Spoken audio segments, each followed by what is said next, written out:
নমস্কার, আমি সুবর্ণ। রাইজিং ইন্ডিয়াতে আপনাদের স্বাগত। দেখুন, বর্তমানে রাজ্যে একটা অত্যন্ত চাঞ্চল্যকর এবং নিন্দনীয় ঘটনা ঘটে গিয়েছে।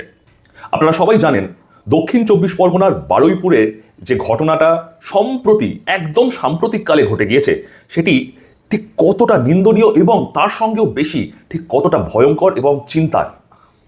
বারুইপুরের মদ্রাহাট স্কুলে যে ঘটনাটা ঘটেছে সেটা আশা করি এতক্ষণে আপনারা জেনে গিয়েছেন।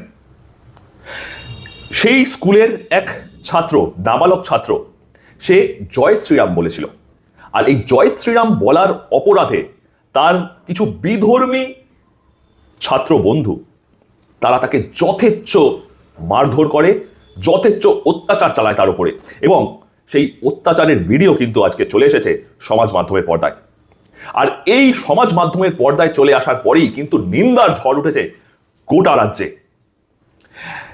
এই যে ছাত্ররা এই নাবালক ছাত্রটির ওপরে শুধুমাত্র জয় শ্রীরাম বলার জন্য অত্যাচার করলো, তারা আসলে কোন মানসিকতার অধিকারী, কোন মানসিকতাতে তাদের ছোট থেকে বড় হওয়া হয়েছে, তারা বেড়ে উঠেছে, এবং এর পিছনে কোন শক্তি কাজ করছে, সেটা যদি আমরা একটু তলিয়ে দেখি, সেটা যদি আমরা একটু বিশ্লেষণ করতে যাই, তাহলে কিন্তু চলে আসবে একটা বড় বিষয় এবং উন্মুক্ত হয়ে যাবে একটা বড় খুব অন্ধকার সত্য।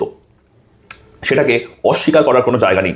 গত 15 বছর ধরে, এমনকি তার আগেও, সেটা আপনারা দেখবেন, সেই 15 বছর এবং আরও বেশি এই যে সময়টার কথা আমি বলছি, সেই সময় ধরে কিন্তু একটু একটু করে ধীরে ধীরে বদলে গিয়েছে এই রাজ্যের ডেমোগ্রাফি। এই ডেমোগ্রাফি বদলে যাওয়ার জন্যে কিন্তু যে কারণে আজকে আমরা দেখতে পাই গুলশান কলোনির মতন এই রকম জায়গা। আর এটার পেছনে কিন্তু রয়েছেন আমাদের এই সময়টায় কাজ করে চলা, শুধুমাত্র ভোট ব্যাংকের স্বার্থে কাজ করে চলা, নিজেদের ক্ষমতার জাহির করা, এই যে পাওয়ার, এই পাওয়ার দেখিয়ে আসা কিছু স্বার্থান্বেষী রাজনীতিক। এই যে ডেমোগ্রাফি চেঞ্জটা হয়েছে, এটা কিন্তু একদিনে হয়নি, বছরের পর বছর ধীরে ধীরে ধীরে ধীরে হয়ে গিয়েছে। এবং এই যে একটা লক্ষ্যে এগিয়ে চলা, বাংলাদেশ বানানো, পশ্চিমবঙ্গকে পূর্ববঙ্গ বানানোর এই যে ষড়যন্ত্র, এই ষড়যন্ত্রই কিন্তু এই মানসিকতার পেছনে মূল দায়ী। দেখুন, ধর্মাচরণ যে ব্যক্তি যে ধর্মের অন্তর্গত বা যে কমিউনিটির অন্তর্গত, সেই অনুযায়ী তারা করবে, এতে কোনো বাধা নেই, এতে কোনো দোষ নেই। তাহলে শুধুমাত্র জয় শ্রীরাম বলার অপরাধে, শুধুমাত্র জয় শ্রীরাম বলার অপরাধে এই ছোট্ট নাবালক ছাত্রকে এইভাবে এত নিকৃষ্টভাবে, এত জঘন্যভাবে, এত ভয়ঙ্করভাবে নিগৃহীত হতে হলো কেন? দেখাবো সেই সমস্ত ঘটনা, আপনারা দেখুন এবং অবশ্যই আপনাদের সুচিন্তিত মতামত এই ভিডিওর কমেন্ট বক্সে জানাবেন।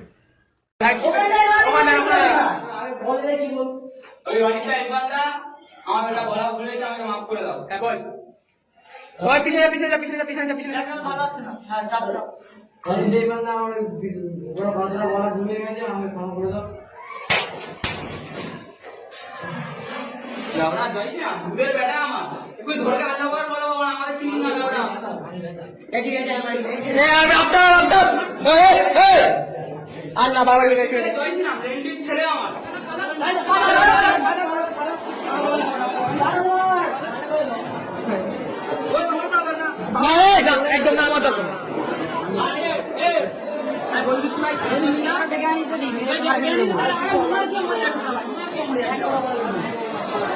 মনে থাকবে তো।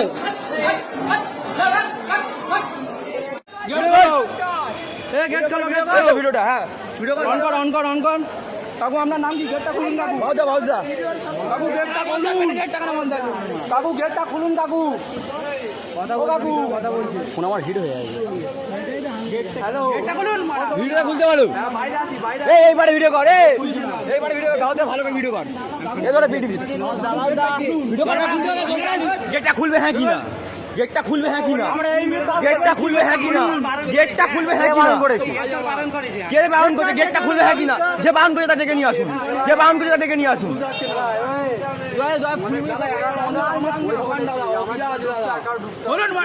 কে বলেছে বলছি মনে হয় প্রধানকে বলেছে মনে হয় কে প্রধান বলেছে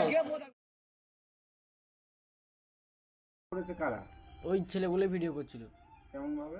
ওরা একজন আসছে মারধর করছে ভিডিও করতে করতে আবার পরের জন ওর মারা হয়ে যাওয়ার পরে ওকে ভিডিও করছে আর যে ভিডিও করছে সে তো আবার মারছে অল্টারনেট করে মারছে কতক্ষণ ধরে মারধর করে? প্রায় 10-15 মিনিট 20 মিনিট 30 মিনিট এরকম এখন তারপর থেকে কি তুই আসলে যাচ্ছিস? না না আরেকটু মুছে দে। আমরা এখানে সবাই আতঙ্কে আছি এই বাচ্চাটা তো ভয়তে স্কুলে যেতে চাইছে না অনেক বাচ্চা এখান থেকে ভয়তে যেতে চাচ্ছে না স্কুলে আমরা সবাই চাই যেন ওদেরই এরকমই শাস্তি পাওয়া উচিত কেননা এই বাচ্চার হয়েছে পরে অন্য কারোর হবে সেটা তো কেউ বলতে পারে না চাইবো যেন ওই বাচ্চাদের এরকমই শাস্তি পায় পুলিশদের কাছে আমরা এটা নিবেদন করব যেন ওরা শাস্তি দেয় ভালোভাবে এদেরকে এলাকার বাচ্চারা কতটা আতঙ্কে রয়েছে? এলাকার বাচ্চারা অনেক আতঙ্কে আছে তারা বলছে যে এরকম হয়েছে আমাদের হবে না তার কি কোনো মানে আছে ওরা কি একটা গ্যাং? হ্যাঁ ওরা একটা গ্যাং কি করে বাচ্চাদেরকে মারধর? হ্যাঁ বাচ্চাদেরকে মারধর শুনছি তো যে বাচ্চাদেরকে মারধর করছে তো ও সেখান থেকে তো স্কুলে যেতে চাইছে না ভয়তে কি নাম আপনার?